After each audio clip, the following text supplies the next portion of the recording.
Welcome back to 10 Test Podcast. I'm your host, Robbie. Sitting across from me is my co-host, Adam Nilsson, and we are in the Kanga Motorsports studio, and we are checking levels. Levels. Are we doing that? Levels? No, I'm just saying that they're good. Is that what we're doing? No, now? they're fine. Slip Ankle hasn't done that in a while. Are we going to start doing that now? No, because my levels are good. Oh, well. That's because nothing ever changes. Exactly. So the levels shouldn't change. They don't change. We don't change. The levels don't change. We change a lot. I haven't changed. I'm the same guy. We change all the time, Robbie. No, constantly the same. No. I mean, we kind of are. You never really change, but also you change a lot. Yes. You want to know how much you change?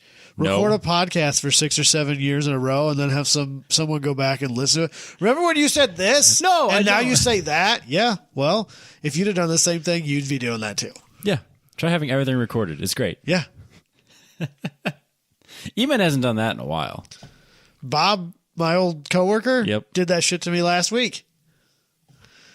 What was the context? I have no idea. Oh. He didn't specifically say, but he said he couldn't remember where he was, so he just started over, Okay. which is a huge undertaking. That's 311, But 12 episodes He's now. an over-the-road trucker, and I think he's a solo operator, so he's got time. There is that. But he told me that he was listening to one of the first shows, and it's amazing how much has changed since then. Yeah. When we first started, it was like car shows and autocrosses, and now Yep. it's grid lifes and big events.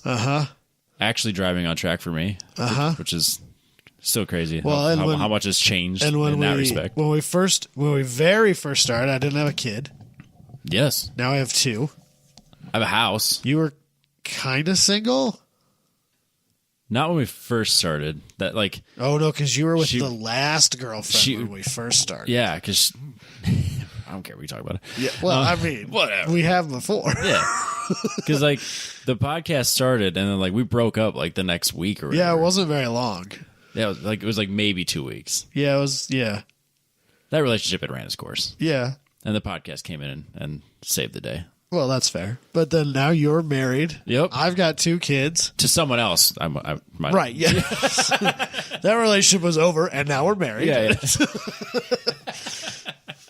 Far too many people didn't laugh at that joke because they felt it deep down in their soul. Because it cut them deep. Because it's too close to home for them. Anyway. It happens, man. With the exception of the Omni and the S10, neither one of us owned the same cars we had when we started. That's not true. I own the Focus. But I didn't own it. But you didn't own it then. No, but technically your family yeah, sure, fine. did. Sure, fine. But, like, all that's changed. Yep. Yeah, all of it. All kinds of stuff has changed. I've had multiple. And then we, as people, Nah, same guys. we've grown, Robbie. We've That- matured. That is fair. We've improved. I'd like to think that anyway. Yeah. Maybe improves the strong word, but I've gotten better at well, maybe not better at podcasting. I just got more comfortable at it. I don't know that you're ever good at it. No. So, You either make $100 million a year doing it or you make nothing. It's fine. yeah, pretty much. So, anyway, there's that. Yeah. Free podcast for all our friends. Yeah, absolutely. I've got a flip phone now. I'm legitimately jealous. I'm kind of digging the flip phone life. The last time I was at AT&T because I needed a phone because mine was dead. Yeah. And I was actually looking at the flip phones, hoping that they had been updated enough that I could get some apps on them. Yeah. I don't think you can. No. This one has the email capability, and that's it. Like if I could have the capability of like the old, like the original Blackberries, Yeah. if it could do that much, like some internet and like messaging apps, So I'd be fine with that. this has an internet browser. This has 4G. Yeah. It's got an internet browser. It's got an email capability. Can I put Facebook Messenger on there? It's got a real potato of a camera. That's the problem. I do like the nice camera on mine. It's a real potato of a camera. I don't know if you can put Messenger on here. Shoot. Probably not.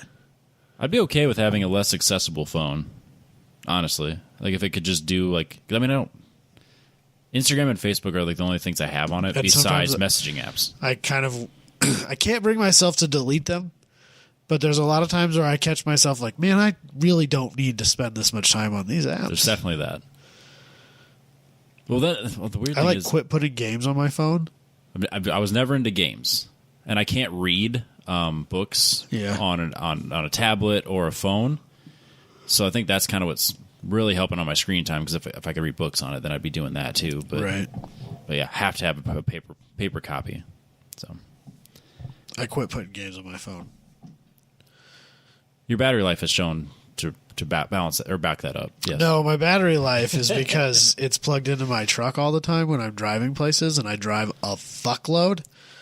And I have a high-speed charger in my truck. Is yours the wireless? You just set it on, or do you No, have that plugged in? I don't have that fancy of a truck. I don't have the options for that. You got to get higher option spec'd vehicles than that. My work truck only has one like real option on it, and that's the power tailgate. Oh, And the tailgate had to come off to fit my topper, so I don't get to use it. you at least have heated seats. No, it's cloth, not heated seats. Damn. So you have cruise control and, I do have and Apple cruise. CarPlay. Yes, but I think that's all standard equipment now. Yeah. Power windows, manual seats.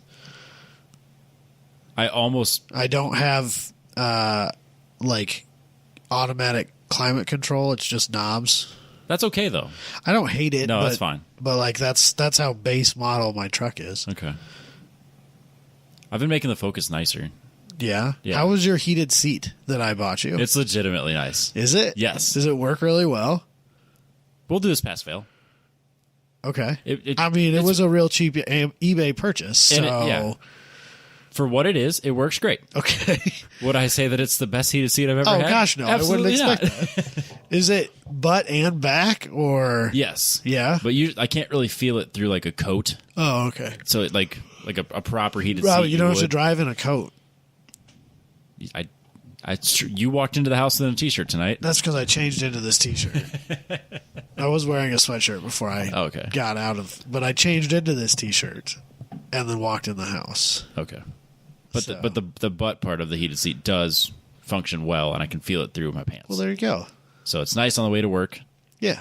Usually not on the way home because I get out of the gym and then I don't. Right. Because I'm sweaty. Right. But I fixed the climate control knobs, so they all work. Yeah, you told me that. That's crazy. Pretty pumped about that.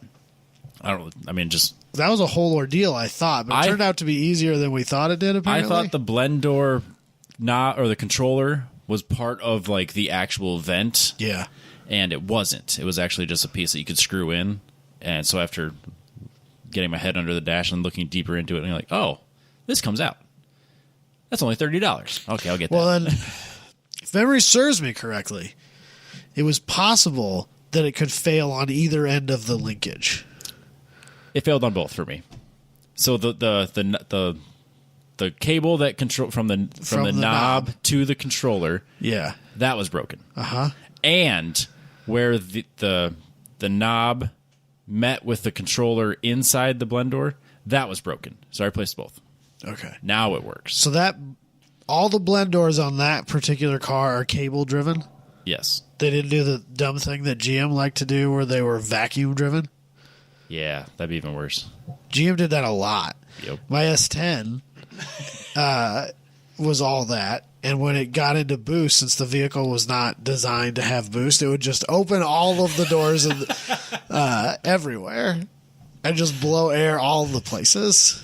That would just make it all more exciting. Well, so the higher the RPM, the more. Which wasn't that big a deal because when you're, banging through gears, getting up to speed, it's who cares? Yep. And once you're cruising down the interstate, most of the time, it wasn't a big deal. But that was a 5-speed with like the steepest final drive gear that they made, which I think was a 410 in that truck, I think. Yes, of course. And so like if I was doing 75 into even like what in Iowa we would consider a relatively mild headwind, okay, it would sit at like 2 PSI. Okay. And so it didn't really matter what I did with the vent system because it was going to blow them everywhere. Which is fine in the winter because then it kept my feet and my kept my everything windshield circulated. and like it's fine, whatever. But in the summer it was kind of annoying. Yeah. Plus it got then hotter. you got to focus on your eyeballs. Yeah. So Yeah. And I ordered shocks for the Focus. Oh, damn. Just the rears because the fronts are so good. okay. Yeah, because it's a shitbox. They're not going to replace everything. I mean, you're nearly there at this point. If it keeps doing well for me, it's getting air conditioning. That is the only thing that's actually broken on it right now. Yeah. I think I've made the decision, since we're talking about shitboxes now. Yeah, it's a shitbox I podcast. think I've made the decision that I'm actually just going to... So I was going to sell the Odyssey. Oh, you still have it? So I was going to sell it to Ryan Seiler Yes. for a real steal of a deal. Yep, because he was going to fix it and sell it, right? Because he was going to fix it and sell it. But then it snowed a whole fuckload, and the van literally became one with a snowbank. How far up the driveway was that? So it started... so my van is pushed just past my front door. Yes, where the Focus was. No, it's not quite as far back as the Focus was, actually. Okay. It's closer to the end of my driveway than the Focus was. Oh.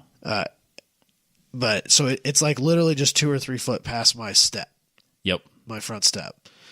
And basically from the B pillar, the snowdrift started at the B pillar, but it was basically a straight up and down wall. Yep. Because I had my trash can there, and when I pulled the trash can out, then it just became... It's because I had to scoop the trash can out, right? So it was basically from that B pillar all the way to my garage, which is like fucking 80 feet. Yeah, so it's not short. It was 4 to 6 foot deep, Oh, shit. all the way back. Yeah, your driveway does a really good job of catching all It's the snow. the worst. First it catches all the leaves, then it catches all the snow. Yep. But then you can make igloos for your child. We did sled down it. Damn, that's like, did you go all the way on your roof? The problem was, if I went to the roof, I could easily have sledded off the roof and Yep. onto the snowbank. Yep.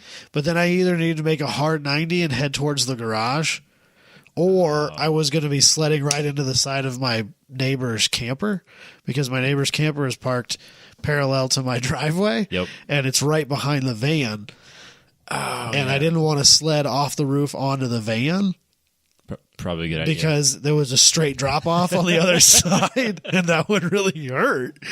But if I just came right off the back behind the van, if I came right off the roof onto the snow pile, it was only, my driveway is only like a car, maybe a car and a half wide. Right. And then it's right into their camper.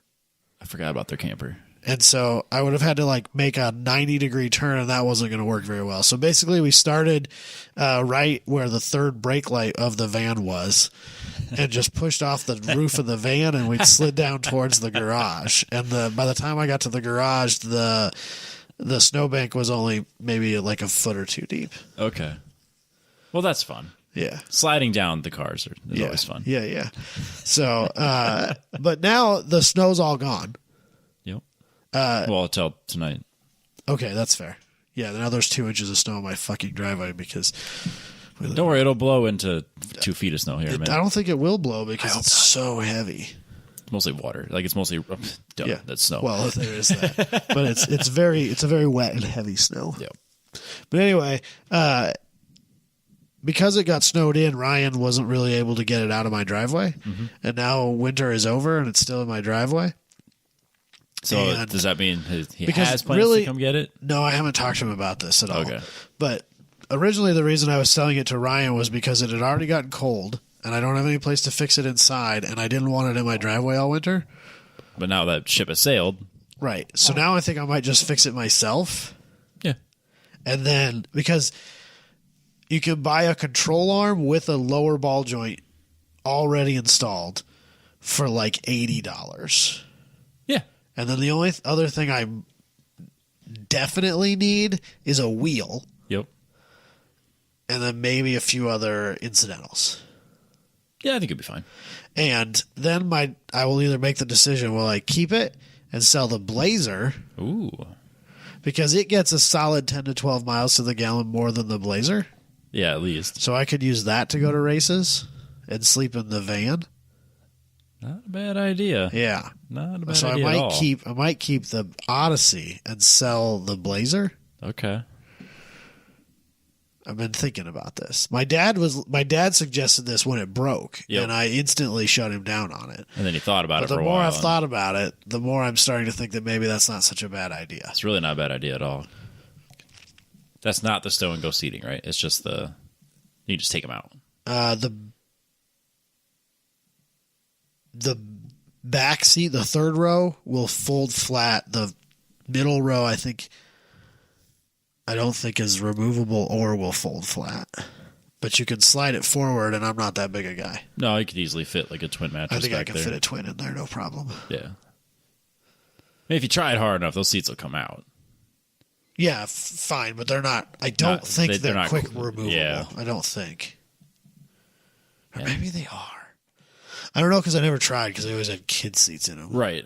But no, I think you basically turn it into a transit van, basically. Yeah. And then just put all your camping gear and shit in the back, and off to grid life you go. I could sleep in it. I like it. Yeah, that's kind of what I'm Slap some stickers on the side and call it a potentially day. leaning towards. We'll paint it blue or green. Yeah, green. No, we're not going to. Fine, we'll paint it orange. We can match Dalton's bass boat. I kind of want a bass boat flake it now. I'm all in on this. Here's the thing: is We like, could wrap it for like $150. part of me wants to like do dumb things with it, and part of me's like, this thing's a fucking 250,000-mile pile of shit. So I really shouldn't spend money on it. That's where I'm at with the Focus too, but I keep making it But better. we talked about all the dumb things I can buy on eBay for shockingly cheap. Yes. For that van. It I'm se- like, it seems silly not to now. cut the exhaust off and put a fart can on it and shit like that. Like, I go love it. full Honda Boy on it. I love it. How much are lowering springs? Not very much, right? Can't imagine they're expensive. No. We should totally lower it. I kind of really want to do that. We should. It'd be hilarious. I love it. I'm all in on this. I will help you. It's not the worst idea I've ever had. No. It's not the best idea, but it's not the worst one. No, it's good. I like it. I like it a lot. Yeah. The only problem is then it's gonna look really weird when I drive the truck and trailer by myself to events, and then you're following me in the van. I figure at some point I'll probably still go to events without you, Yeah, probably. and so then I'll take the van. Or maybe you won't because that's all I'm doing. But I'm still gonna go. I'm still gonna ride with you if I have the option. Yep. Jess is planning on going to every event. Right, and then my Except- wife and kids want to come with. Yeah, I mean, I suppose we can. Then when they do come with, I can just take the Pacifica. which makes sense. But Yeah, that will be fine. I don't know. These are the thoughts. We have time to figure it out. What I really should do is just fix and sell the Odyssey and the Blazer, and then fix and drive the S10 because that's the one I want. I'm all for fixing and driving the S10. I was at my But dad's. it's not great for camping. No, I don't care about that though. I can just tent or I've got that Until you get cot. caught in a rainstorm. I've got that cot, and there's always somebody's enclosed trailer I can sleep in. There's that. I will take pity on you if I it's. can always find somebody's enclosed trailer to sleep in, Yeah. or a timing tower, or whatever. Yeah, there's always a place. There's always shelter. Right. If We're you- if you- enough. We have enough buddies. If the weather is shitty enough, Right. there's shelter. We have enough buddies that there's always somewhere I can go. It's whatever. Yeah. But a couple weeks ago, I was at my parents' house, and I drove my dad's little runaround regular cab, 4-cylinder, 5-speed S10. Fuck, dude, they're so good. It's literally the perfect daily driver. It's the best daily. The perfect daily.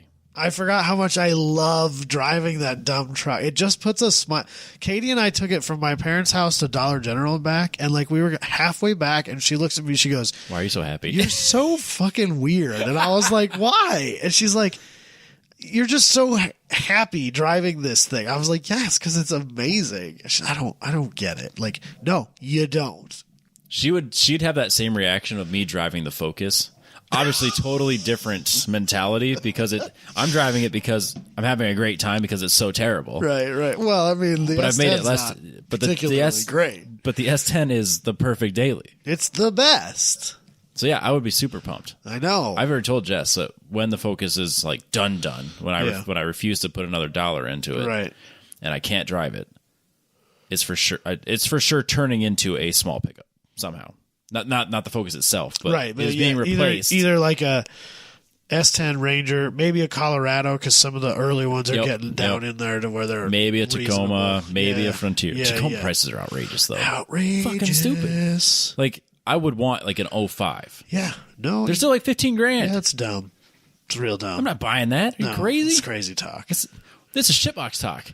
I Yeah. don't want a $15,000 shitbox. That's No. not how this works. I mean, I've accepted the fact that like even to now shitbox prices are like $5,000 and down, where they used to just be like $2,500 and down. Yeah. I've accepted that. I don't like But $15,000 is not shitbox territory. No, not at all. No. I don't like that it's $5,000 now, but I've accepted it. Yep. It's realistically just what it is. Yeah, I don't want to accept it. No. Like at all. No, neither do I. Because Jess keeps talking about replacing the Edge. It's been fucking reliable, so I don't want to. And of course, she wants a Jeep because she's crazy, and Because she's a white girl. and she loves burning money even more than I do, at least in that respect. Yeah, that's fair. Mostly she's a white girl. Then she's a white girl, So she has to have a Wrangler. yes. Well, I think I finally convinced her that the Wrangler is not the way. Okay. And that if she's really dead set on this path, at least a Grand Cherokee would be better. Yeah. But of course, Grand Cherokee prices. Yeah. So- It's a terrible idea all around. Yes. And at trade-in values of a Ford Edge, that turns into the shitbox really fast.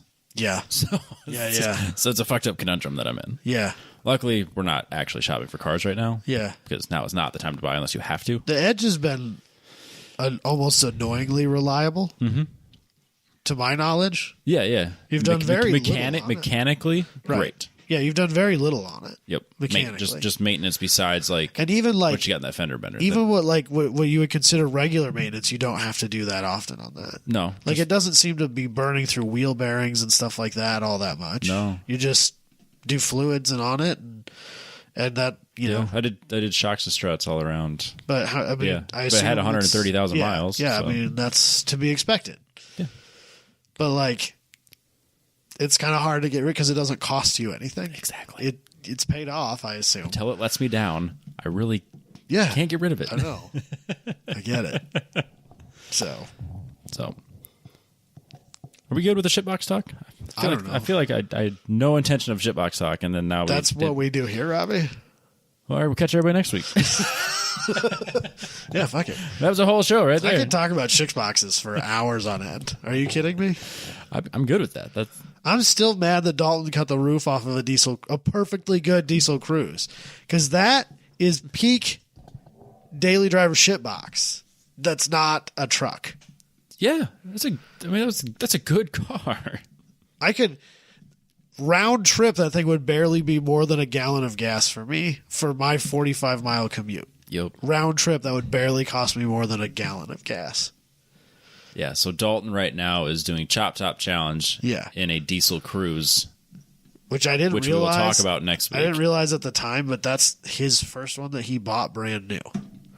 Oh, for real? That was his original diesel cruise because no he shit. owned two of them. Yes. That was the first one. Okay. Interesting. I did not realize that. Yeah.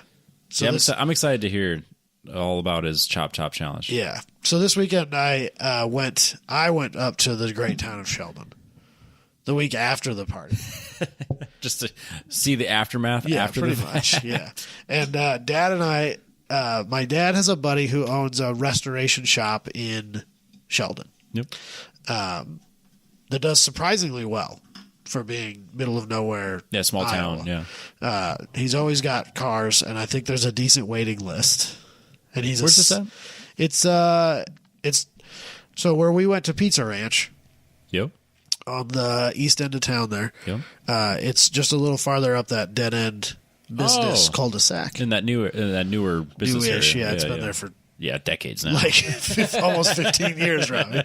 But yes, to us it's new because it wasn't there when I was a It wasn't kid. there when we were little, when we lived in that area. So it's new in my world, yes. But It's not fully developed yet, Adam. But yeah, it's just right up there. But he had a motor so my dad for the longest time has horse traded him engine work for body work because his customers don't want to find other people but he doesn't Right. know the first thing about that stuff. So my dad did a lot of the mechanic work on his customer vehicles, and he's done the body work on the last couple of cars that my dad's restored. Okay. And that's kind of how it's worked. Well, he had a customer car's engine that was going to be rebuilt, but they found out that the heads and the block have been decked to the point where they can't be decked anymore, and the cylinders have been honed out to the point where they can't be honed out unless you hone them way out and then sleeve them. Ooh, boy. And so the engine's not worth rebuilding because it's just a run-of-the-mill, nothing interesting, small block Chevy. Oh, Just yeah. a 350 Chevy, nothing special.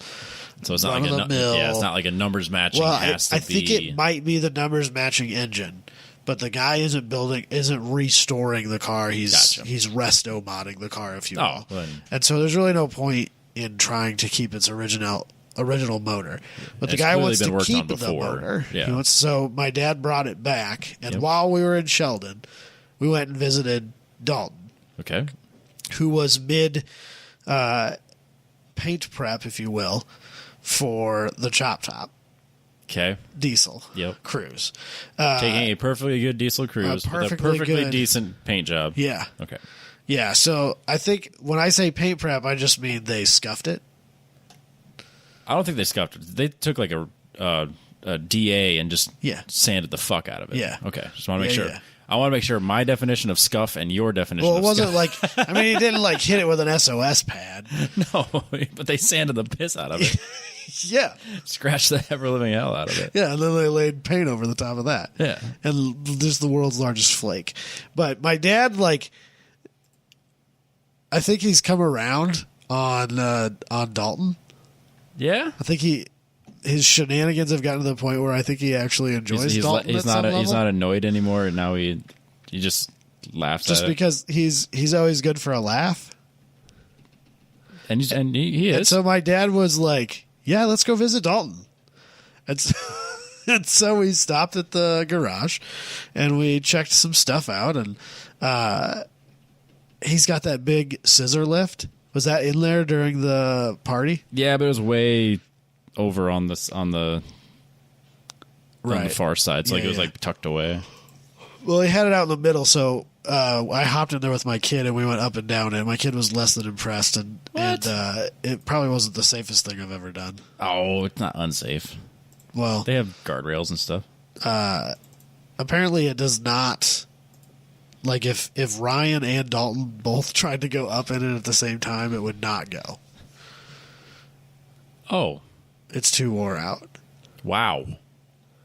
That is wore out. Yeah, Because that's got to be like 3,000 pound rated originally. Those should be.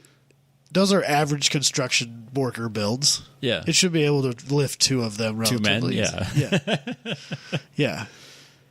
Yeah, that's worn out. I mean, Dalton and Ryan aren't peak physical fitness, but they're certainly not The heaviest. grotesquely obese. Right. So, Huh. yeah, Yeah, it might not have been the safest thing in the world. it's fine. We didn't die. Exactly. You're here. And yeah, they were mid paint prep. And I got to see the flake that they were going to put on it. And, Going to or did? well, they did. Oh, okay. But it was in the bags when I saw it. Gotcha. So, And they didn't, yeah. He'll tell the whole story next week. Yeah. But yeah. nothing like painting a car and then throwing the glitter on because it doesn't fit through the cannon of the Doesn't fit nozzle through of the nozzles. gun. Yep. About the biggest nozzles they could buy in town still weren't big enough. So I love it. apparently there's a website that you can get a Oh, the- flake gun. Yep. And Dalton, it's like $400, so Dalton's going to buy it Of course. because he wants to have it. So he can do it the next time. Do it right. Well, I think he wants to do it like with his motorcycle or some shit because apparently he still owns a motorcycle. I didn't see it in the garage, but yeah, probably. No, it's in the back building. That's right. He has a back building. That shop is the most ridiculous thing. It's huge. It's like When you drive up on it, you're like, "Are you fucking kidding me right now?" what is it's like 24 by 80, right? It's something like that, yeah. Or it's wider than that. It's wider than 24. I think it's more like 30 by 80. I think it's 32, 36 by 80. Yeah, it's huge. And it's But, attached like, to his house. It's attached to it's attached to the house. which is half underground. Yep. But it looks ridiculous, but it's the city's fault. Yes, because he wanted a smaller, detached shop. He wanted to put it behind the house where you wouldn't see it. Yep. And they told him no. So they have no one to blame but themselves. Yes. So and they approved the Well, so when they told him he couldn't have the detached one, they said you had to do an attached one. He came back to them with a smaller one than what he has, and they shut that down too. And so he gave them this bigger one, and they said, yeah, that looks good, build it. Yeah, this is bigger than what he wanted. Yeah. It's bigger than what he originally asked for. But and for some reason they said no. They approved the bigger but one? they approved the bigger one. Are they high? Like, why I don't understand. Well, according to you, Robbie, everybody does drugs in Sheldon. I guess that would explain the decision. Thank you for backing me up on this. But yeah, it's freaking I huge. assume that the person in the permitting office is from Sanborn, so yeah, next town down the road. the next town down the road. Yep. These are the rules. I don't understand the logic. They have no one to blame but themselves. Right.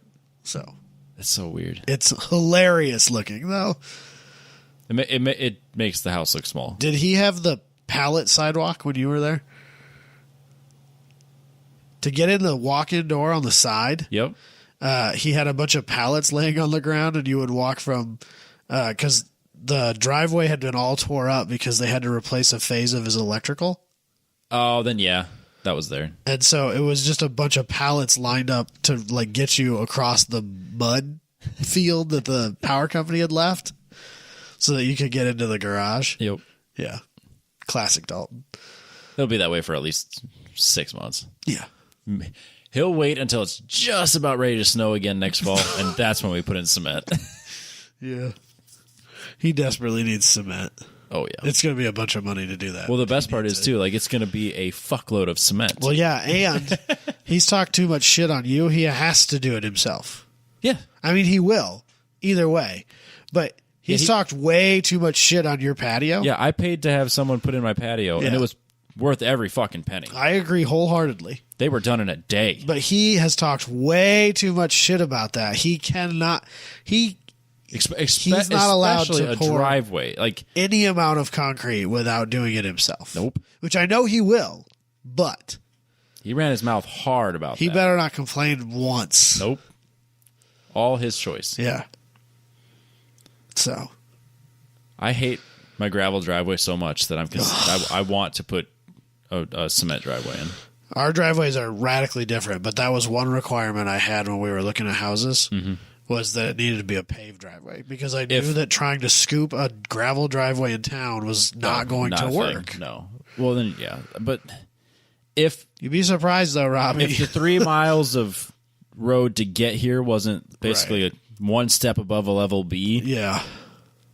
Then I would already have it. Or I would have Right. found the way to invest and make it happen. Right. But now I got 3 miles of shit to get here. So what difference does it make? Right. I've always thought it was kind of funny when you're multiple miles out of on a gravel road, and someone spent a huge amount of money to pave a quarter mile of driveway to their house. Like, but why? Yep. Eventually, it'll be paved. Yeah. I mean, it'll pay off eventually. But Yeah. But yeah. anyway, so while we were in Paulina visiting relatives and whatnot, of course, we always do a bunch of car things because that's just what we do. Yep. So my aunt, one of my aunt's best friends, her husband bought a Camaro a million years ago. Okay. At this point, I don't know how long ago, but years ago.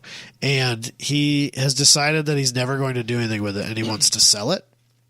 And You so didn't take a picture of this, did you? I really couldn't Oh. because of where it is. Okay. Like it's buried and it's wedged into this little bitty garage, and like there really wasn't taking a picture of it. Okay, fine. But he had it's a third gen Camaro. Everybody knows what third gen Camaro looks like, Robbie. But he had the original motor, which is this Crossfire V8. And that's this, all right? Yep, that's this thing here. So this is what spawned my thought for what we're going to talk about today. Now that we're fucking 45 minutes into the show or whatever. We're only 35 minutes in. All right, cool. So this Crossfire V8 has two throttle body injection units. Are they linked at all? I mean, they have a linkage. Yep. Okay, I'll make sure I'm to seeing open and close the butterfly for the butterflies. Right? Am I seeing that right? Yeah, it's probably dual butterflies. Yes. Okay, there's probably 2 butterflies each. They're basically 2-barrel carburetors with with an electronically controlled fuel injector mounted above it. That's a great way to describe that. Yes. Yeah. So this is early, but not like super, super early, but like 80s fuel injection before we figured out going to common rail individual injector setups. This is what we did. And throttle body ignition or throttle body fueling was very, very common, but I never realized that we did this where we had these dual throttle body setups. So it's basically 2-barrel carburetors is what it would really truly amount to. Yep. And I just thought it was kind of interesting and silly. I honestly don't know if I've ever seen that before. I don't know that I realized it was a thing. Yeah. Apparently it's garbage. You don't say. My dad said it's just... It's prone to failure? Yeah. Okay. Pulling that off and putting like a regular intake manifold on it and a 4-barrel Holley carburetor is probably an improvement. Wow. But, yeah, 80s electronics probably isn't the way. Yeah. And you're squirting the fuel from up in the air. Like you're basically using the suction of the carburetor to pull, or of the throttle body to pull the air into it, or the fuel into it from above. Because I think they were trying to like atomize it, you know? Yeah. That's their theory. And I think we all realized that wasn't necessary, that you can put them closer to the intake or closer to the intake valves and it still works fine. Yeah. Or now we just put them straight into the cylinder. Huh. But I don't know. So basically, when I was looking at this, like, it got me thinking about all these crazy performance cars and parts and stuff like that from the 70s, the 60s, the 80s that we don't see today because our cars are so similar even across, like, so if you went to GM in 1972 or whatever and you were going to buy a Chevelle, Yep. you could buy everything. Like, I know you can still buy, like, a Camaro for a long time there. You could buy a 4-cylinder, a 6-cylinder, and an 8-cylinder. But, like, the Chevelle, there was a 6-cylinder, I'm pretty sure. And then there's, like, 9 different V8s that you could get. And of those V8s, there's a bunch of different transmission options. And there's final drive ratio options. And there's different fuel delivery systems. And there's all kinds of crazy stuff. Yep. And Mopar did it. Ford did it. GM did it. AMC did it. Like, everybody did all the crazy, weird things, right? And so it just got me thinking about it because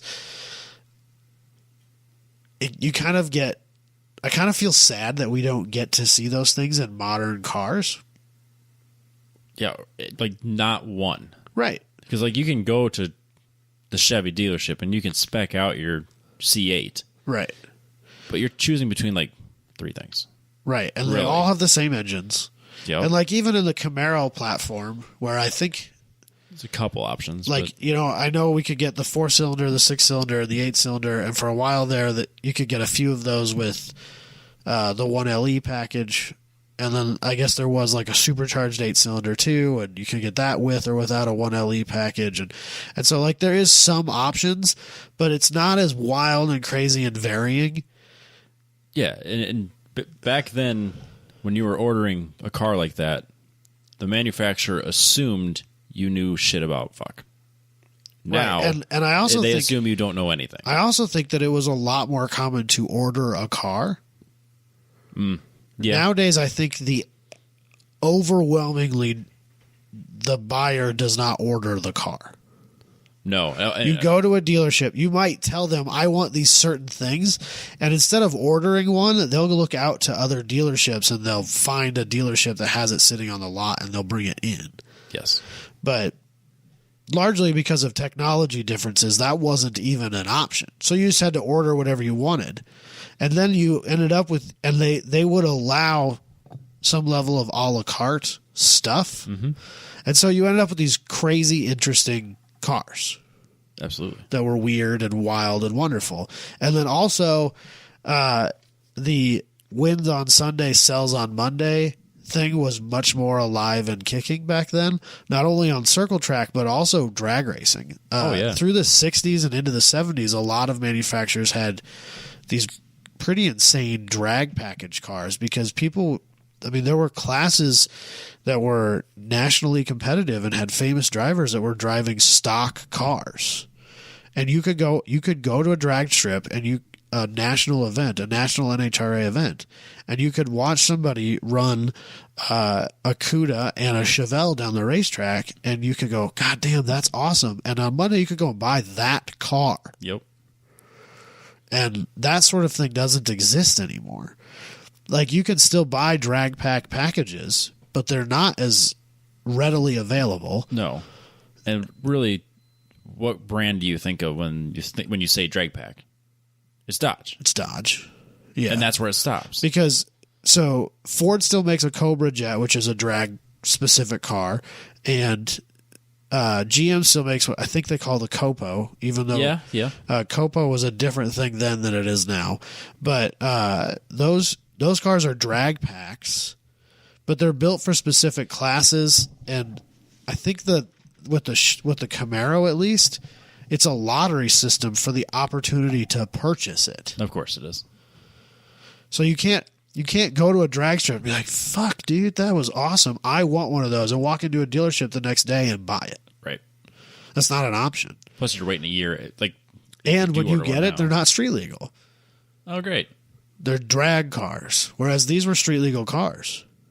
Yeah, those were the new ones that we're buying now, those are caged drag cars. Yes. Built for very specific purposes. And so that's not as cool. No, but if I go to because I'm not going to go to the drag strip and see a ZL1 Camaro go down the road or go down the drag strip and be quite as inspired as I would have been if I'd have seen that equivalent back in the 60s, I don't think. No, I think that's a fair statement. The 60s and 70s cars. They were more interesting because they were, I don't know, they just seemed more interesting. Yeah, I think that it just feels that the manufacturers embraced that culture. They did, for sure. And really latched onto it, so you really had that. It was part of their advertising and part of the way they sold cars. Yes. And that's not definitely, I mean, you still have some, but it's not the same. Because you'll have Chevy will have stuff at like PRI and stuff. Yeah. But it's not the same. And I do feel much in the same way I mentioned earlier in a few episodes ago that, I think racing is kind of having a renaissance and there's money coming back into it. I think that some manufacturers are starting to pay attention to performance enthusiasts.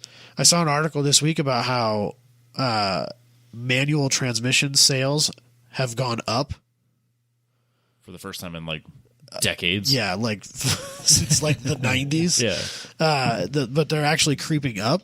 And manuals are having kind of a renaissance, which kind of scares me because that means that we now have hipsters, I guess, car hipsters that are buying new manual transmission cars because they're cool and they feel better and stuff like that, which, they're right. But like, how like there's a lot of people who feel so snobby about vinyls. Oh yeah. And I don't want manual transmissions to become that because I've always loved manual transmissions, and almost every vehicle I've ever owned has been a manual transmission. Yep. And if they become like snobby, douchey things, like vinyls kind of have become for some people, that's going to make me sad. But if it brings them back, then I guess that's the price I have to pay. It's a necessary evil. Yeah. Jess and I had a long conversation about that because I told her it was like whatever replaces the Focus as my daily, is has going to be have a manual. Yeah. Like, no question about it. And I assume she knows how to drive one She because does. she's a Missouri girl. She's a country girl, yeah. Yeah. But then she tried to make the argument that she didn't know how, as if I didn't already know that she knew how. It's gonna be a manual. I don't know why it wouldn't be. Yeah. I'm disappointed that it's not now. I literally the only reason the Focus isn't is because it was an opportunity. Yes. Oh yeah, for sure. If I would had gone out and bought a specific Right. If daily, you would have seen that car on Marketplace for that price and noticed it was an automatic, you would have moved on. yes, without a doubt. Right. Because I almost bought a Fiesta the other day Nice. because I couldn't believe the price and it was Yeah. real. Yeah. And I was like, well, if it's still there by the time I could get Just done. a base Fiesta. Yeah, it was just an orange Fiesta. Was it an With the manual- EcoBoost? A 1 liter? What are they? I want to say it's like 1.6. I don't think that's right. So they made a 1 liter EcoBoost, okay. and then they made another. That was a base model, Yep. and then they made a base model that was a naturally aspirated 4-cylinder, which is the most common one. I think it's that one. But for some reason, I have this like intense desire to drive a 1 liter EcoBoost car Okay. It wasn't because that's a 3-cylinder turbo motor, and for some reason, I need that in my life. No, it was. I think they wanted like $2,700 for it, and it wasn't an unreasonable price, but it was enough that I kind of questioned. I was like, "This is a waste of my time because there's no way it's real." Yeah, yeah. And it sold like immediately. Of course it did. And by the time I got home to tell Jess I was driving to Ankeny to go look at this Fiesta, it was sold. I was like, man, I bought that, immediately turned around, sold the Focus, and been like way happy with life. And it just didn't. Yeah, you probably could have sold for almost as much, Damn near, yeah, I bet. which is sad. Yeah, I mean, I would have just turned around and put the Focus on Marketplace. $2,000. At this point, any good running car is worth at least $2,000, Yes. which is disgusting. The only thing wrong with it is it doesn't have air conditioning. There's no check engine light. There's nothing. Jesus Christ. So anyway, I didn't get as much time to research some of this stuff as I wanted to, but I have a few interesting stuff from the golden age of muscle cars Okay. that I thought were cool parts that when I see them in cars, I think, oh, that's rad. Okay. And we're just going to talk about them. You can ask me questions I probably won't know the answers to because I definitely won't. and know the I'll answers. do my best to explain them. But anyway, first up, I want to talk about since we introduced this with fuel injection systems. Let's talk about some of the way that people some of the fuel delivery systems. Okay. So, most normal cars came with single, either 2 or 4 barrel carburetors. Yep. And every once in a while you see some dual carburetors. But Pontiac and Mopar both were really well known for doing tri-power. That was what Pontiac called it. And Mopar called them 6-packs. Okay. But they were 3 2-barrel carburetors. That's not what you got They there. don't have that. I was going to say It's in there, I promise. But they're 3 2-barrel carburetors in a row. That was wrong. So my dad, not that long ago, had a tri-power setup in a vehicle. Okay. And if I remember this correctly, the center one does most of the fuel delivery for the engine at low fuel requirement. So this isn't like a they're three- basically progressive linkages. oh So the middle one is basically the middle one does all of the fuel delivery at idle. yep. It's a common plenum. And at idle and cruising down the road, the middle one is doing most of the fuel delivery. And then past a certain amount of throttle travel on the pedal, the front and rear ones will start to open up. And they open up at a faster rate than the middle one so that when you're at wide open throttle, all 3 of them are fully open. Interesting. That's how so those work. it's kind of like having a primary and a secondary flow within So a most 2 and 4 barrel carburetors, that's the way they work. Yep. So my Omni has 2 Weber carburetors on it, and both of those carburetors have a primary and secondary butterflies. They're dual. interesting. Yes, and then so the bigger one, the primary, does most of the fuel delivery at idle and does all of it at idle and stuff like that. And then as you open the pedal, or as you push the pedal, the second one will start to open farther in. So that's how. So those are dual. There's 3 2-barrel carburetors. Yes. But the outside ones open up at the same speed. And the middle one has the 2 barrels, I think, open independently of each other, I think. But then also the middle one does most of the fuel delivery at lower RPMs and stuff like that. Okay. So I'm guessing that, like, and they're replacing different ones and so I think they're all basically the same. Okay. So I think that they have It just comes down to the linkage. Like if you buy a rebuild kit, they use all the same gaskets and all that stuff. Okay. I think.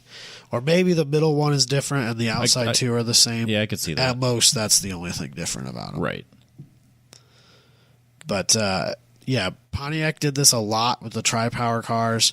My dad's owned a few of them. The intake manifolds and carburetors, and the complete kit, this day and age are pretty valuable. I would imagine. They're worth quite a bit of money. The last one that my dad bought, somebody had basically restored it to like exact factory perfect, and he paid a not small amount of, I don't remember what, but it was a not small amount of money for that whole setup. Yeah, I was gonna say, when I was Googling, like, just to get the picture for this earlier, like, there was things on eBay well into the thousands. Yeah. I didn't see what parts were in it, but a complete ready to go tri-power setup for Pontiac. Now, the intake manifold has to match the engine you're getting, but and so like some of those intake manifolds are more rare than others. But for what is probably the more common one, which I don't remember the numbers or anything like that, I would guess that those are probably still at $1,500 to $2,000 for a complete one that you can just put on an engine and go. Wow. Whereas a regular 4-barrel carburetor setup, you're looking at probably less than $1,000 for the whole thing. And realistically, it'll probably make more power and be more reliable, but it sure as fuck ain't as cool. Right. It's way less complicated, but that probably makes less power in all reality than a modern-day carburetor. I was curious. Modern day, air quotes. But like a modern design carburetor probably makes, that tri-power system probably makes less power. It's certainly more problematic. It wouldn't surprise me if this was less efficient. It probably does get worse gas mileage. But that's the price you pay for being cool, Robbie. I think in the 60s when this was most popular, that probably was a better system than that era's quadrajets. Yeah, at the time, I'm stuff sure. like that. But we've come a long ways in carburetor technology, if you will. Uh-huh. I'll have you know, I've learned more about carburetors in the last 15 minutes than I've learned my entire life. Okay. You make education fun. Carburetors are a whole deal.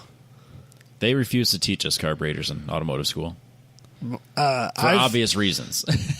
I didn't know, like, I could point at carburetors and tell you names of parts, but I didn't really understand how they worked or what you had to do to tune them until I bought the Omni and was forced to learn.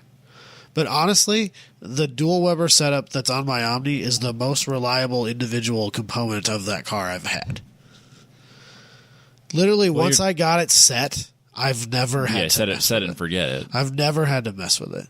But like, Michael had a different type of Weber on the Fiat, and him and his dad would always be like, they'd have to change jets constantly based on weather and stuff like that.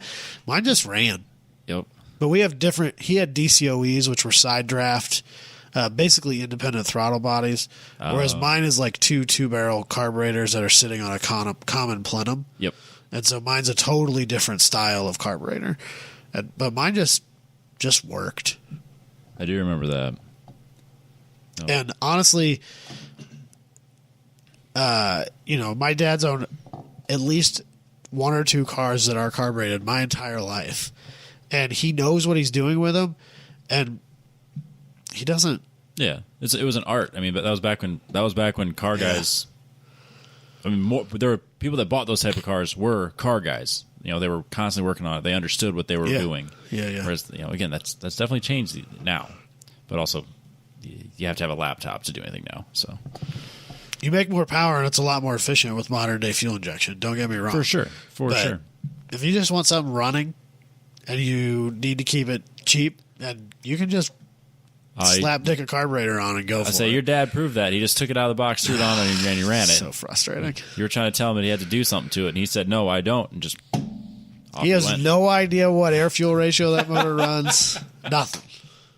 But it runs. No idea. It hasn't burned a hole in a piston yet, so it's not running too lean. Just play it by ear, Adam. Sounds good. Runs good. It's so upsetting. So, I don't know how different the Mopar versions were from the Tri-Power ones, which we looked at these a little bit earlier ago. So I know there's one in there in your list of pictures. But I don't know how different they are. But like when you see Barracuda, like Cudas with 6-pack, like 440 6-pack, that's what the 6-pack is. It's a 3 2-barrel carburetors. They seem to be more like almost one carburetor with 3 2-barrel setups on them. Yeah, they definitely seem to mate together. Yeah, they're not. But I don't know that much. I have spent very little time under the hood of a Mopar product from the 60s through the 70s. Me even less. So I don't know much about them. I just know that they exist. Yep. I couldn't tell you. I assume that they work on basically the same principles, where the middle one does most of the work and the outside ones are really only there for wide open throttle. Nah, if anything, it's the opposite, and it's just totally backwards and weird and excessively complicated. Or each one feeds one set of cylinders. Well, then you need 4 then, wouldn't you? It almost has to be common plenum. You would think, yeah. So, I know Ford played around with, and I couldn't find any of the names of these things, but Ford played around with some really crazy carburetor setups where you have 2 4-barrels, 3 4-barrels, 4 4-barrels, 4 2-barrels, just and like you had a carburetor that sat on the left side of the engine and fed the right side cylinder bank and vice versa, and all kinds of, I mean, intake. You go through a Good Guys car show and look at some of these cars. There's as many intake manifolds as there is cars. It's crazy. Yep.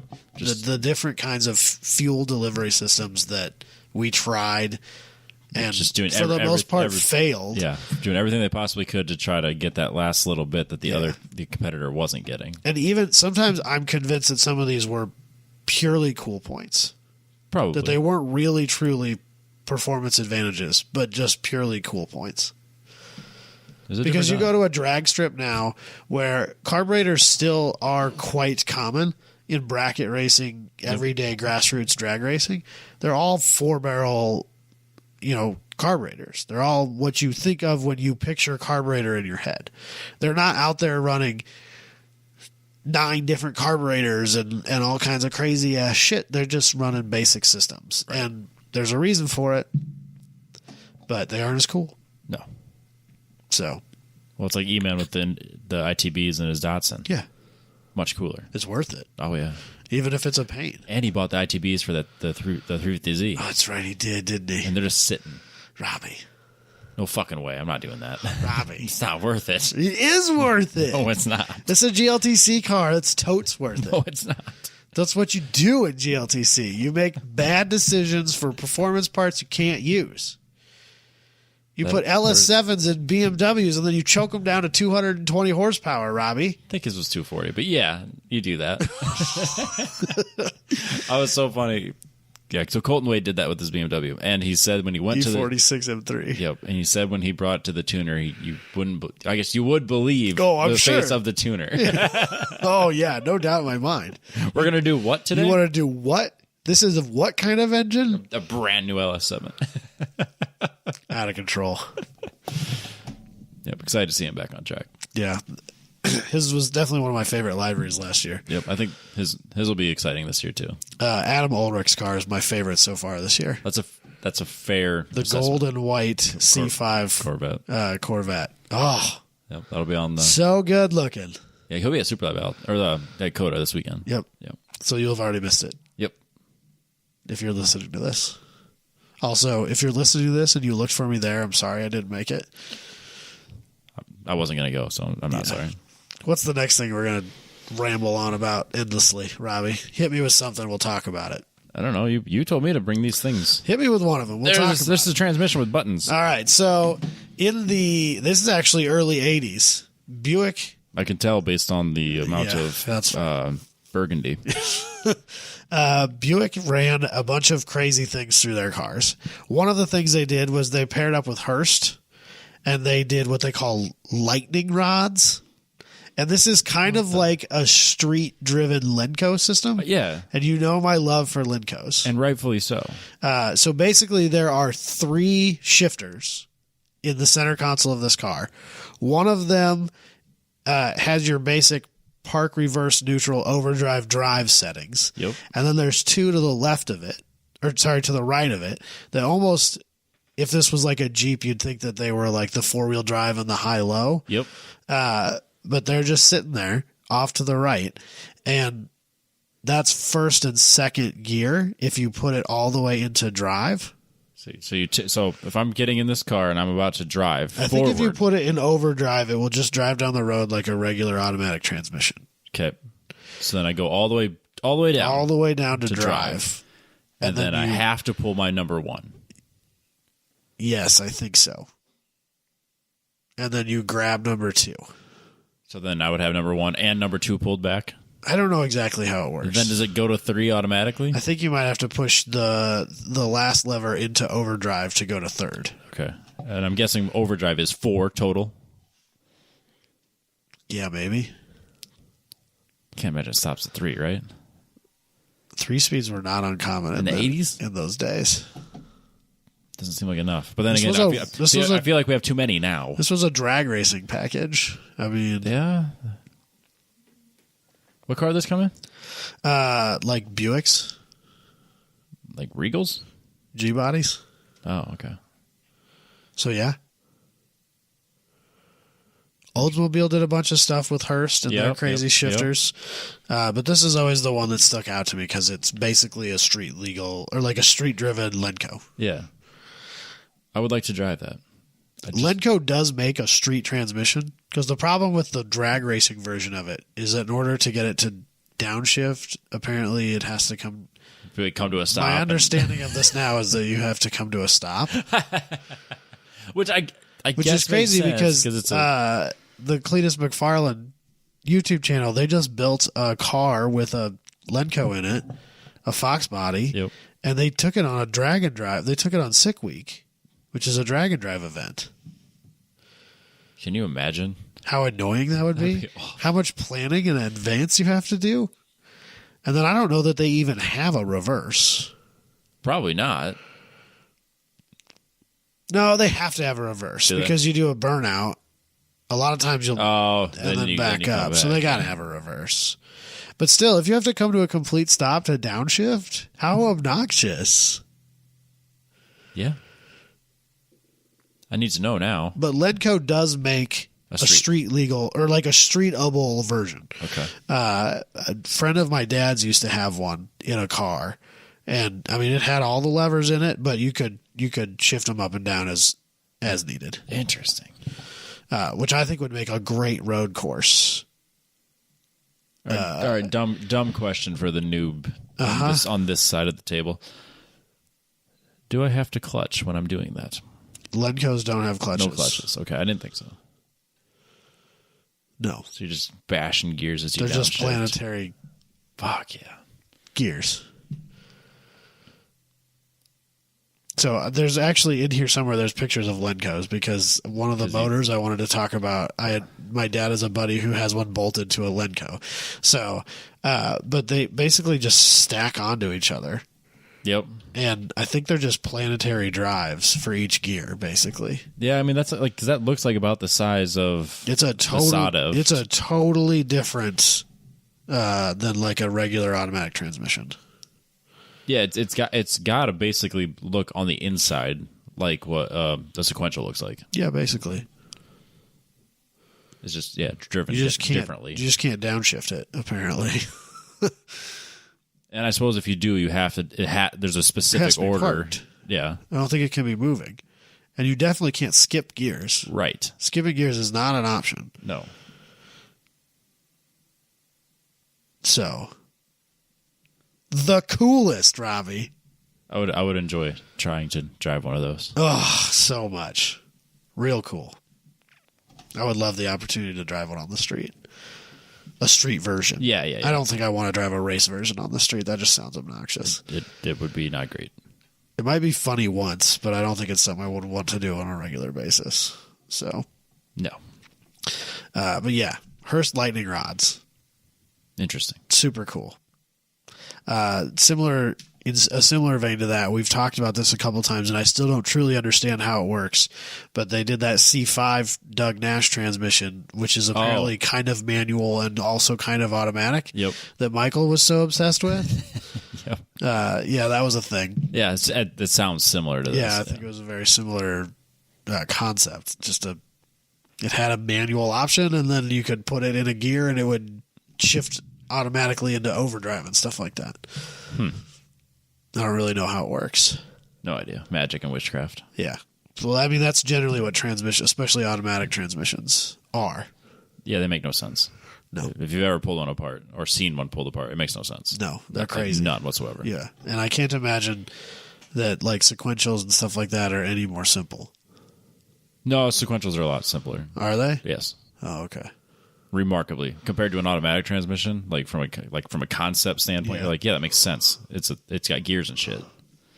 DCTs blow my mind Yeah, that don't make sense. because they're like all the next gear is already staged or some crazy ass thing. Yep. I don't really quite understand how those work. More magic and witchcraft. I'm not familiar about those at all. No. Yeah, just In standard, CVTs, standard- that's just a rubber band moving back and forth on Yeah. some cones. Yeah, that's just weird. That didn't work for Robbie. No. Throwback. Ugh, Speaking of things we used to have, gross. things that we've changed. Things that we'll never The ever go Rogue. back to. The Rogue. That was just a needed something, but man, talk about just a string of bad luck for cars there. Really, it's your parents' fault. They should have just let you keep the RAV. They did talk me out of getting rid of the RAV. Yeah. Yep. I bet that'd still be running. That'd be my shitbox right now. Yeah, probably. It'd be like 400,000 miles, but it'd still be running. Yeah. Yeah, it'd be frustrating how good that would still be to you. Yep.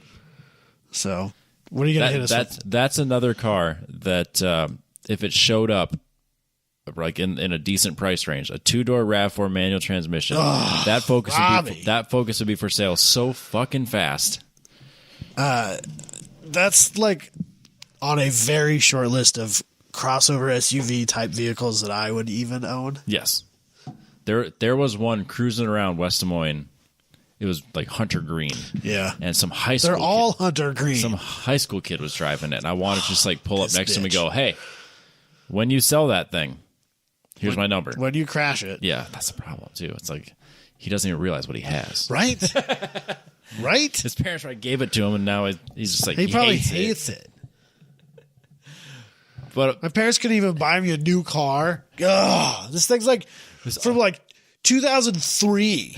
no, it's older than that. There's no way. Oh, that's right. They're from like the 98. 90s, aren't they? Yeah, I think 99 might be the newest. The car's like older than him. Yeah, probably. Goddamn kids. I didn't realize. Kids these days. Kids these days, Robbie. Tell you. What about this thing? Are you going to show it to the people?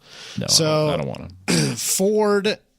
So over on the oval track stuff, we talked a bunch about drag racing. Yep. Over on the oval track stuff, we were doing crazy dumb things with NASCAR too. Everybody knows the famous winged Mopars, one of the few muscle cars that I desperately lust after. I don't blame you. I understand. So cool, Robbie. It is excellent. And also my favorite thing about it is because this car is lusted after by many. Yeah. Muscle cars, guys like us. Uh-huh. And then at the same time, the people that lust after this car will shit talk big winged cars from today. Yeah, that's fair. But also, this thing was a giant middle finger. Which makes it even better. Yeah. I'm all about it. Like the wing was a giant middle finger, the nose cone, the pockets above the wheels, the front wheels. They said that they told NASCAR that they put them there for tire clearance, but actually they were to evacuate air out of the wheel well for downforce and lower the high pressure zone inside the wheel well to keep the front of the car planted at speed. But they told them that when the car would push down on itself at speed, that the top of the tires would rub on the wheel well, so they had to do that to give it the clearance. Their scrutineer was not well versed in aerodynamics. No, because you could have just made a bulge for that. It didn't need to be open-ended on the back. Right. It didn't need to be vented. No. Oh, it's not. It's not an advantage. We're just doing that to keep the tires from rubbing on the top of the fender well and popping holes in them. Did you see? It was one of the ASM cars at WRL last weekend. Yeah, they rubbed a hole through their fender because they were too low, and the wheel was rubbing on the inside of the fender. So it was like that, but it was an actual like rubber. Worn hole in the top of their fender. Yeah. Jesus, I didn't see that. Yeah. What a crazy deal. So, but yeah, these had the big Hemi motors in them, which are wild and crazy. Everybody knows what Hemi means. It means that the cylinder is domed, basically, to make more compression and stuff like that. And one thing that I find really fascinating about these is, and they've made these since like the 50s. Yeah, forever. Like they've made that thing got a Hemi. Yeah. Like Hemis have been a thing forever. And this is what like original Top Fuel dragsters were built on in the 50s and 60s when they were still front engine and we were still trying to do 200 miles an hour. Yep. Big superchargers and crazy things. But what's wild to me about these is how big the valve covers and the heads and the cylinders are. They're just so like absurd. And because when you look at an LS, they're just so tiny. It's just a streamlined, a single cam with, and it's not really, and like this is still that's not an overhead cam motor.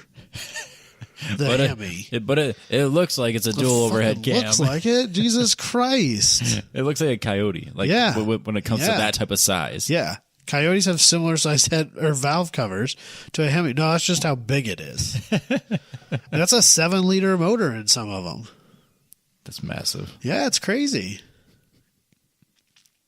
And that's what they ran in NASCAR. Yep. And so then Ford had their own version of that because everything's a horsepower war. And so Ford built their response to that was the Boss 429, which also has what I think is one of the coolest looking head valve cover designs because they're just so big and it's a gigantic piece of cast aluminum. Yeah, the whole engine, some of these, the whole thing was cast aluminum. Goodness. The block and everything, I think. Which is pretty crazy. Especially back then. Yeah. Back when you weren't trying to pinch pennies on everything. Because like now, there's no way that wouldn't be plastic, you know?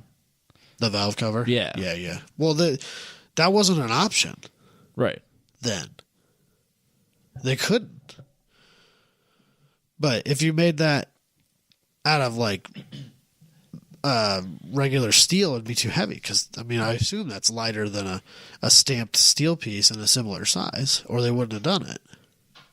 A stamped would be a lot thinner. Yeah, I suppose. I don't know. I don't know that you could stamp something like that. No, it would be shape. No, it'd have to be a totally different shape. Yeah. It would be more square and blocky. And that would have been really hard to make the spark good. plugs fit the way that they do in those engines, which is crazy looking.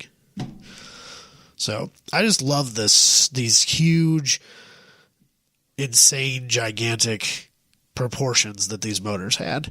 Because it's not like LS's now where they'll literally fit in anything. Right. Like these... They have to go in the cars they came in because those cars were designed around the engine. They won't. And that's fit the only option anywhere else. Yep. Yeah, I mean, without doing some serious reworking, you're just stuck with it. Ford's response to the Daytonas and the Superbirds was the Ford Torino Cobra Jet. A car I wasn't even familiar with. Yeah, so it's not quite as extreme aerodynamically, but the NASCAR versions of them still had a lot of this stuff. And they did make a long nose one, but I don't know if they ever ran it. Oh. It exists, but I don't know if it was ever raced, and I don't think it was ever available to the public like the Superbird and the Daytona were. Okay. But these would have the big boss motor in them, and they're, about the size of they're the intermediate chassis, so they're a little bigger than the Mustang, but they're not a full-size car. They're, they're Chevelle competitors. Yep. But they certainly aren't as popular today as the Mustang is, or the Chevelle, or other cars that are direct competitors to them from other brands. But the Cobra Jet one has some really cool history to it too, because it was built for NASCAR. Yep. So yeah, surprisingly not as common. No, because it's not quite as ostentatious. It's not as in your face and ridiculous. Right. I wouldn't turn one of these down because it's got a cool history to it, but I don't lust after it. No. Like I do the winged Mopars. That's fair. Those are as cool as they come in my book. And despite the fact that I own and love an Omni, I am not a Mopar guy. No. Like any other car except the winged Mopars from that era, I have no interest in. And I don't really blame you, because I'd be the same way. Yeah, but there's just something about them. They're just so cool. Everything's good about it. They're long and ridiculous and low. And I just love it. I just love it so much. So, in a similar vein, I found out this while I was actually researching this stuff. Apparently, in the C2, C3 Corvette. That's a C3 Corvette. Yes. We're probably wrong. They tried to make or at that time, GM was paired up with McLaren in what a weird pairing. GT racing. Yeah. Yeah, right? Such a weird pairing. But McLaren's famous GT cars, I can't remember specifically what class they ran in, but, old school IMSA, yep. The stuff we think about, the orange McLarens we think of that weren't Formula One cars back then, those were Chevy big blocks. And they were all aluminum big blocks. Oh, shit. Which is crazy to think of. And apparently, GM took one of those motors and put it in a Corvette and called it a ZL1. And they made one just as like a show car. And then apparently, two people who worked at the Corvette factory were able to order their own versions of these. And so there's only 3 of them known to exist. And they cost $10,048, which apparently was like $3,000 more than the next highest spec. What's that in? That's what I'm about to find out here. Current dollars. 10,000 in 1969. Let's see. I need an inflation calculator for that. Yeah. But this is like so hyper rare that it's not quite as interesting. Right. I just think that I just think it's cool that like somebody could order some, like people worked at a factory and went, I want that. Yes. And so they ordered it. And they got it. No, the crazy thing to me is that it was available to be ordered and only 2 other people bought it. That 1,000 people didn't jump on it? Yeah, you'd think that more people would have gotten it. Yeah. I almost wonder if it was just not known. Yeah, it couldn't have been advertised, right? Or maybe it wasn't made available to the public yet, and then they ordered it and bought it, and then they got it, and that was it. They didn't actually release it. Yeah. So in 1968, $10,048. 2023's equivalent is $86,381. So that's really not that far off of what a Z06 costs now. Yeah, really. But think about how much more you get for a modern day car compared to that. And that car was $3,000 more than the next highest spec Corvette you could buy. The one that was more commonly purchased by the public. Wild. That's pretty crazy. That's the sort of thing that would never happen today. There's no way that that's possible, that you could get a racing-derived engine, because they still have those. Like the engine that's in the GT3 car is not the engine that comes in a street C8. Not even close. They're totally different.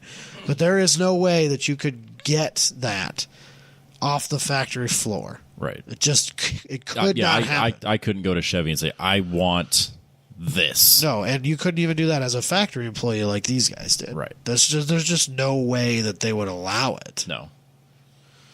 So that's cool. Yeah, I'm surprised there's not more of them. Me too, kind of. I wonder what they're worth. All of the money. $1 million? More, for sure. There's only 3 of them. This day and age? If you could find them. I assume that people know where they are. I don't think they do. I don't know if they do or not. Somebody does, somewhere. I also love the idea that factory workers are so into the thing they're making that they went out and bought that. Yeah.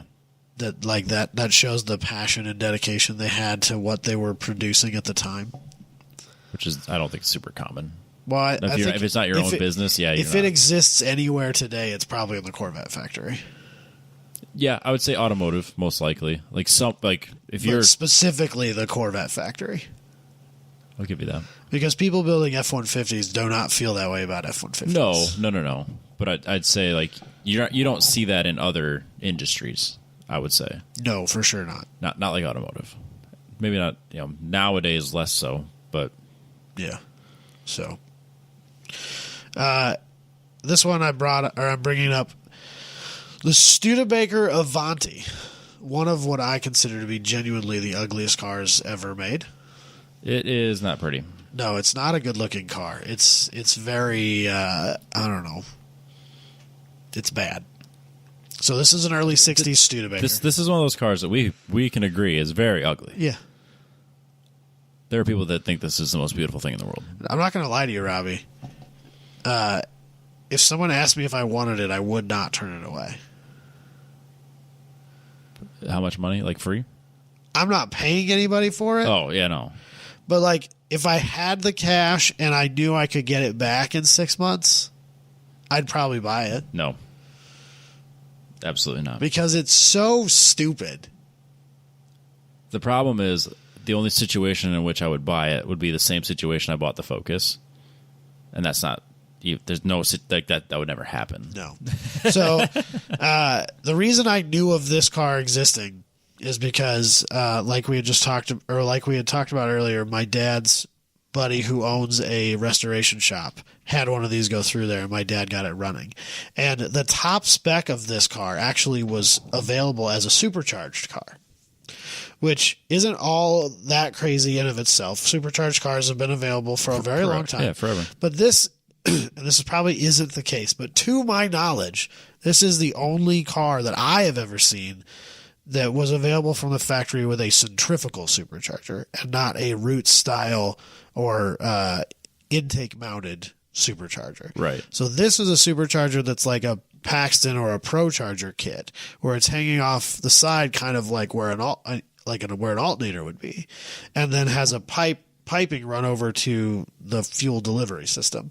And in this case, because it's a carbureted car from the 60s and the supercharger is not mounted over the intake, that means that the boost is actually ran through the carburetor, whereas most of these cars from that era, the carburetors would have been mounted on top of the supercharger. The supercharger would have pulled the air and fuel through itself, and so it would have been compressing the air-fuel mixture. This one, the supercharger is pushing it through the carburetor. Huh. And I can only imagine that this caused a lot of special problems. Yeah, so is it pulling air right off that hot manifold into the... Yes. Okay, I just want to make sure we're looking at the that. air cleaner comes right off the back of the supercharger, which is directly and basically above. is sitting against the exhaust manifolds. Yes. And the valve covers, which valve covers don't get as hot as exhaust manifolds, but they're not cold. No. But yeah, I mean, you're like, you know, a 3 inches away from your exhaust at most. Yep. And then it runs it through the supercharger, straight out the top of the supercharger through like a, say, 10-inch long pipe, and then into a carburetor hat and straight through the carburetor. There's no intercooling. There's no air to air. There's no water to air. There's no nothing. It's just and it probably makes like 6 psi. Yeah. These were not power. They weren't slow. In fact, random fact that I think I'm remembering correctly, they might have been the fastest production car available at the time. In 1964, which is kind of a crazy thought. 289 horsepower. 289 horsepower. Look at that. So it was naturally aspirated made 240. 49 more horsepower. Yeah, naturally aspirated made 240. Supercharged it made 289, and then apparently somebody could sell you aftermarket part 335. that made 335. But yeah, it says right there, world's fastest production car. At the time of its construction, it was the world's fastest production car. Interesting. I don't know if that's the 335 horsepower version one. I think they're fiberglass, if I remember right. Studebaker did some crazy stuff. They had some cool cars. I can't remember parts of this were, yeah. I can't remember if it was Studebaker or Hudson, but one of them had bolt-on rear quarter panels in like the 40s. Huh. And that's kind of brilliant. Yeah. Because now you have to like cut them off, glue weld on them back new ones. on, Yeah. glue them back on, whatever. Yeah, you get like a million spot welds or glue or or both. So that's pretty cool. So yeah, if someone hits you on the track in the quarter panel, it's a gigantic pain in the dick. How would you know, Robbie? I don't know. Just taking a guess? Yeah, I'm just assuming. Oh, okay. But I don't know. As far as I know, I'm sure there's more out there, but that's the only one I've ever seen that uses a centrifugal supercharger setup. I'm not familiar and with I can't imagine that the blow-through carbs. I know blow-through carbs are a thing. A lot of early turbocharger setups use blow-through carbs and stuff like that because what choice did you have at that point? Right. But I know they're a thing. I can't imagine they ever worked all that well. No. So not the most efficient things in the world, I'm sure. No, but they are. It is a neat idea. It's super interesting.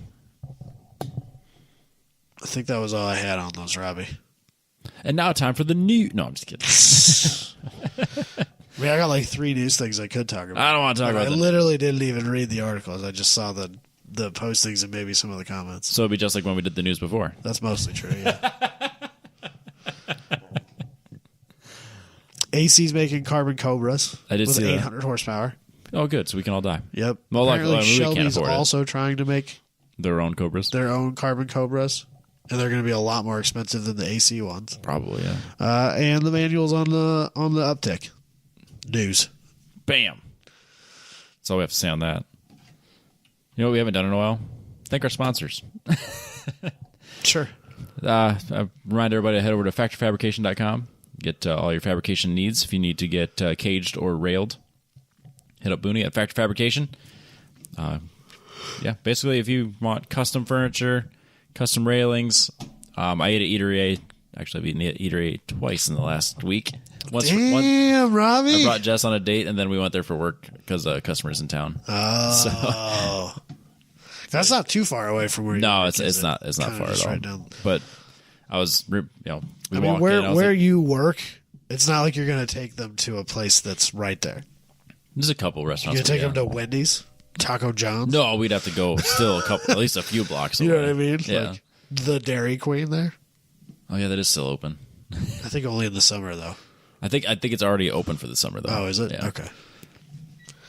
But yeah, if you need to get any sort of like custom furniture or anything like the custom railings or the type of awesome decor and stuff that's at Eatery A, Booney will hook you up.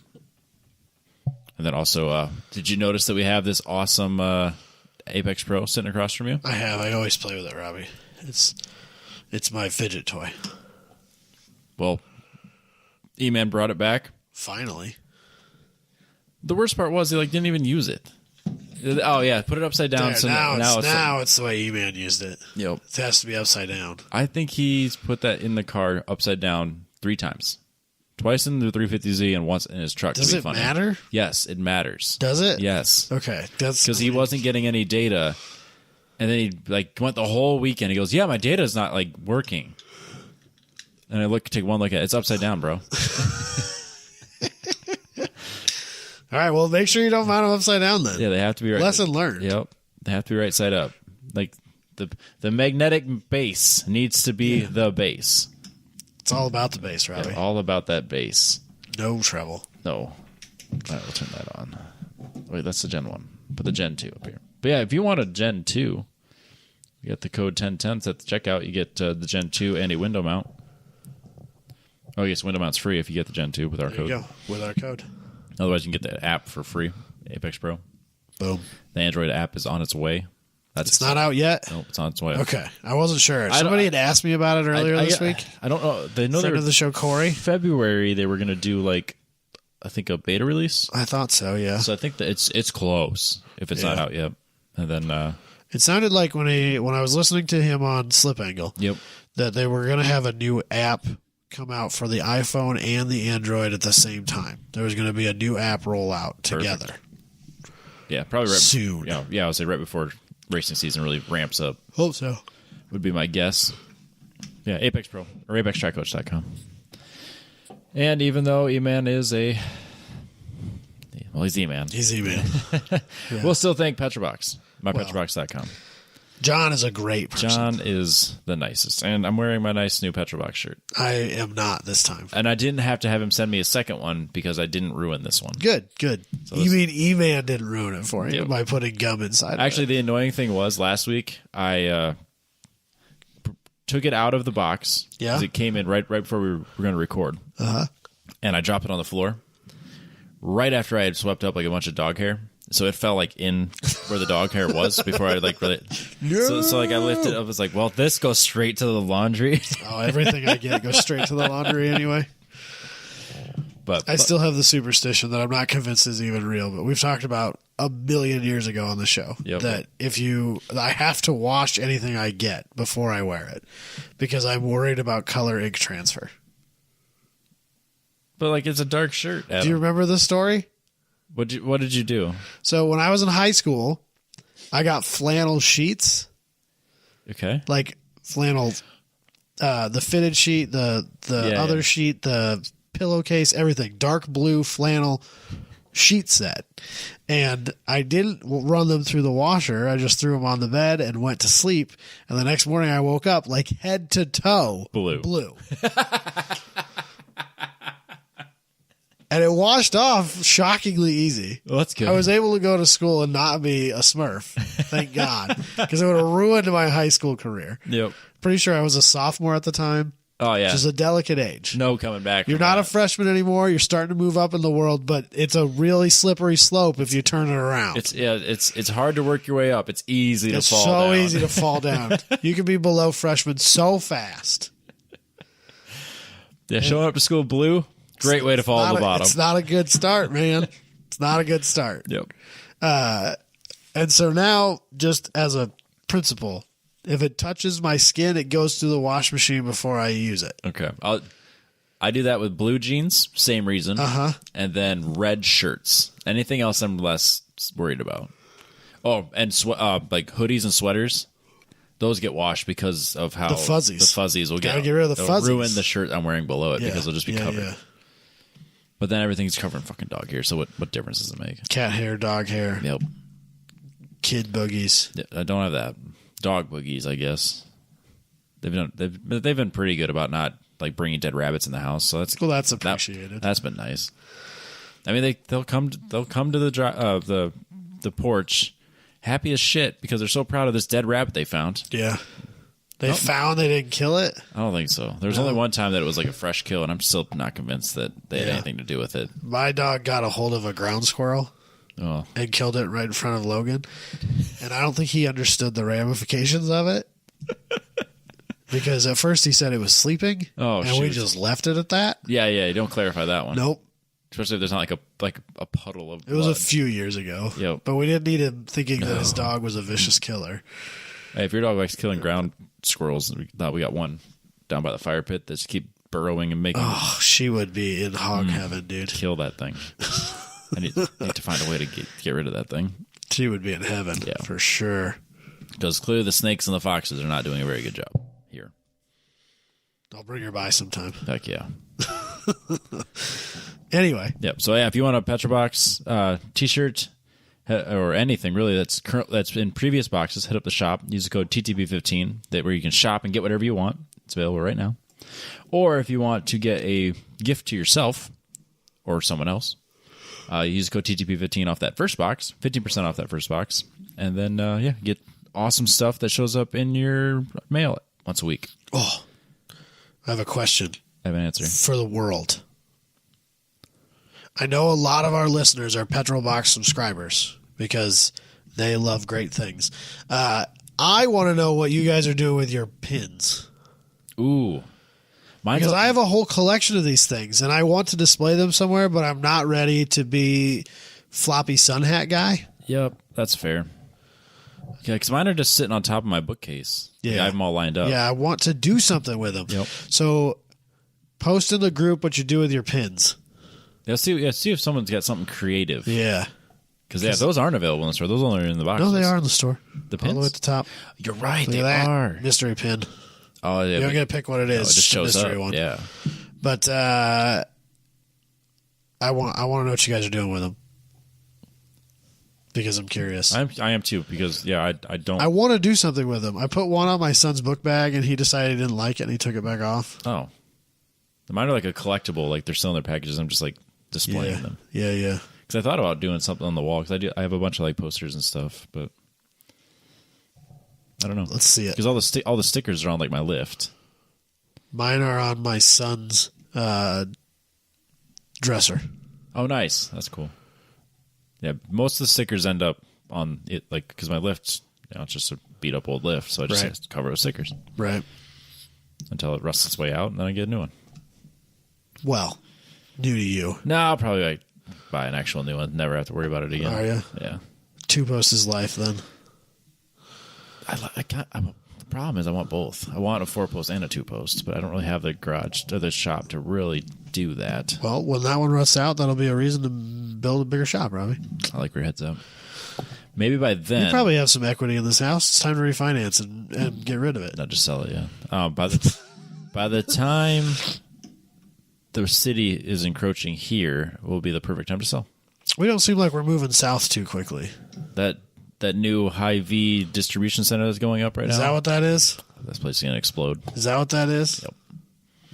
Yep.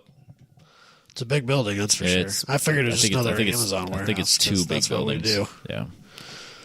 So. But yeah. Petrobox. MyPetrobox.com. Tell us what you do with your pins. Please, hit up that consortium. Yeah. I still have, like, a bunch of, like, random stuff that we should give away sometime. So, I don't know. God, that sounds like a lot of work. Yeah, you're right. Maybe I'll feel generous with somebody. Shares what they do with their When pins. we finally start to go to events, maybe we'll bring that with them and just Midwest Festival. Yeah, we'll start giving things away. Just tossing things at people. Yeah, we'll have swag stuff for Midwest Festival. That's what we'll say. Well, assuming I get to drive. Right. We'll see if you win the lottery, Robbie. Yep. They were supposed to announce that like a week or two ago. It wouldn't be grid life if they did things on time. Damn it. You mean like letting you pick your numbers the day before an event? It's fine, Robbie. Don't worry about it. It worked out because I got to keep my number, but that would have been really annoying if I had I been going to Coda and then had to change my number. Yeah. Which I know is probably the case on a couple people. So we're recording this on a Thursday. Yep. This comes out on a Sunday afternoon. Yep. Who wins this weekend at Coda? I don't know, man, because like there's a pretty GLTC. The rule shakeup could change a lot because It looked like Andy and Tomo were co-driving a car. It looks like. I don't know how that works. I don't know them well enough to. Yeah, ask. Andy, from what I gathered when he was on the Track Walking podcast, another of the Track Tuned family of podcasts, because apparently we are that. We are a Track Tuned family. Tracktune.com. It sounded like he was maybe going to step out of the driver's seat a little more this year. Yep. Because I think it was just causing him more stress. Yeah, I think he's going to do more. Yeah, I think he's going to do more support for GLTC. Do for a race drivers in general. Yeah, and then I think he was going to try dipping his toe into like pro-am drifting stuff. Oh, I'm sure that's exactly where he's going. I mean, that's what it sounded like. But yeah, I guess they're double driving that car this weekend. Yep. So they'll no doubt be a force to be reckoned with. Always. No matter the rule changes, but yeah, I'd say I wouldn't be surprised to see a lot of your typical top 6-7 people that normally up there. I really don't think that at the level that GLTC is, that it's realistic for anybody to come in fresh and be a shining star. Yeah. The cars that are in there are too developed that, like, even if you built a car from the ground, like, you're going to need a season of testing to get there. I don't think that you can come out of left field and dominate. No, I mean, Swenson, it will be up there. Houghton will be up there. Yeah. I think Hurdle could be up there quite a ways. Yeah, he's usually a top 10 contender. He was one of the few people that came in and did very well. Yeah, but that was a few years ago. Correct. At a not taking anything away from Austin, but that was a few years ago at a not well attended event that he did his first weekend. Correct. But he's still in the mix. He's always a top 10 contender, which is a feat in of itself, for sure, no doubt. Yep. So I'm excited to see his car. Oh, you haven't seen it yet? Fuck you, Robbie. I guess it's not publicly released. It's in the GLTC chat. It looks obnoxious. It looks awesome. It's real good. I'll let you see it. I won't obviously post it publicly, but I'll show you right now. There's a lot of chrome on that car. Maybe. Yeah. Maybe. Well, was it color chrome or? It's a color chrome. Yes, I can tell you it's a color chrome, but you can tell that's a very chromatic. It's a bright color. Yeah. A wrap. Yeah. It's gonna be a deal. Yep. Yeah, I like it. Sure. He does some cool custom stuff, like his own design type stuff. Cool. Yep. So, yeah, I don't know. It's hard. It'll be interesting to see if someone's like with the rule shakeup has allowed some cars that have been like top 10 to 15 capable, but the rules kind of kept them there, and the driving could have put them higher up. It'd be interesting to see if the shakeup this year with the rules brings some of those cars that the driver could put to a top 5 position. Like I just know the 350Z, for example, the 3.5 liter, I was able to pull out quite a bit of weight. I'm going to be able to add 10 horsepower and do more tire.